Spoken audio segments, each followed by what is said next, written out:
வணக்கம். ஒரு பரபரப்பான நகரத்தில் முக்கியமான இடத்துல இருக்க ஒரு வங்கியில் கொள்ளையர்கள் உள்ளே போகிறாங்க துப்பாக்கிகளோட.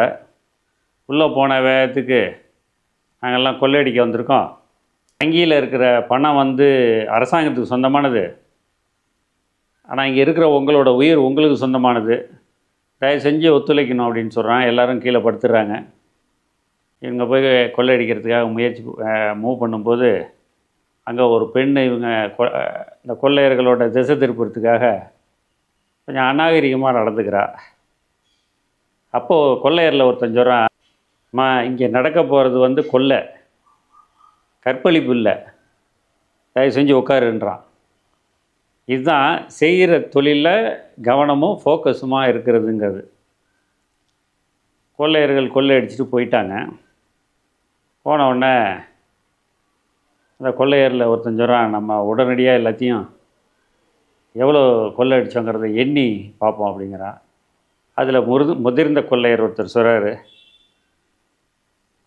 தயவு செஞ்சு எல்லாம் அமைதியாக இருங்க, அரசாங்கமே நம்ம எவ்வளோ கொள்ளை அடித்தோங்கிறத செய்தியில் சொல்லினா பணம் நிறைய இருக்குது, உட்காந்து எண்ணுறது அவ்வளோ நேரம் ஆகும் அப்படின்னு. அன்று மாலையே செய்தி வரப்போகுது. ஆவலோடு காத்துட்ருக்காங்க. வங்கியின் மேலாளர் காவல்துறைக்கு தகவல் தெரிவிக்கிறதுக்காக முயற்சிப்பதற்கு முன்னாடி அவருக்கு மேலே உள்ள அதிகாரி அவருக்கு தொடர்பு கொண்டு வங்கியில் களவு போனது எவ்வளோன்னு கேட்குறாரு. 20 கோடி. நம்ம ஒரு 30 கோடி சேர்த்து பதுக்கி வச்சுட்டு 50 கோடி கொல்ல போயிடுச்சின்னு சொல்லிடலாம் அப்படின்னு சொல்கிறாரு. அப்போ இன்னொரு அதிகாரி சொல்கிறாரு, இதுவும் நல்லா இருக்கே, வருஷத்துக்கு ஒரு தடவை இப்படி கொல்ல போனால் நல்லா தான் இருக்கும்ன்றாரு.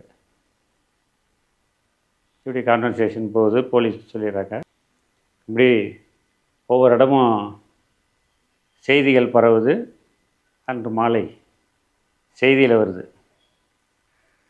குறிப்பிட்ட வங்கியில் 100 கோடி ரூபாய் கொள்ளை போனதாக. கொள்ளையர்களுக்கு ஒரே அதிர்ச்சி. இது 100 கோடி இருக்காதுன்னு அவசர அவசரமாக என்ன ஆரம்பிக்கிறாங்க.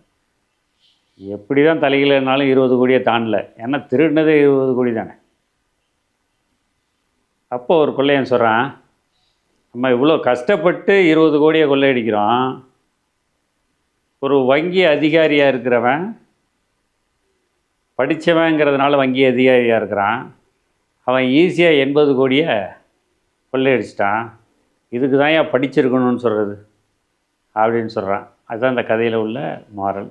ரெயின்போ 360 சேனலை சப்ஸ்கிரைப் பண்ணாதவங்க சப்ஸ்கிரைப் பண்ணிங்க, லைக் பண்ணுங்கள், ஷேர் பண்ணுங்கள், உங்களுடைய மேலான கமெண்ட்டுகளை தெரிவிக்கவும். நன்றி, வணக்கம்.